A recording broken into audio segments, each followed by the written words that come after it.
Bilarmidingiz, homilador ayol uchun har kecha 8-9 soat sifatli uyqu bu shunchaki dam emas, balki bo'lajak ona va chaqaloq salomatligining asosidir.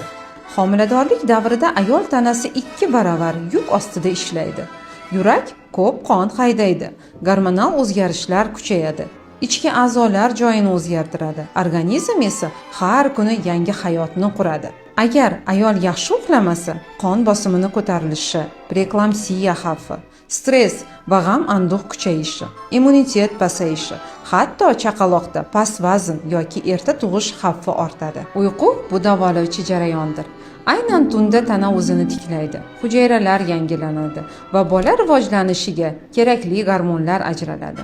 Sifatli uyqu uchun muhim maslahatlar. Yotishdan 2 soat oldin telefon va ekranlardan uzoqlashing. Har kuni bir xil vaqtda yotishga va turishga harakat qiling. Xona tinch, qorong'i va salqin bo'lishi juda muhim. Kechki ovqat yengil va ertaroq bo'lsin. Chap yonboshda yotish bachadon va chaqaloq qon aylanishi uchun eng foydali holatdir. Unutmang, dam olgan ona sog'lom bolaning izidir. Uyquni ustuvor qilish sizning ham, farzandingizning ham kelajagiga g'amxo'rlikdir.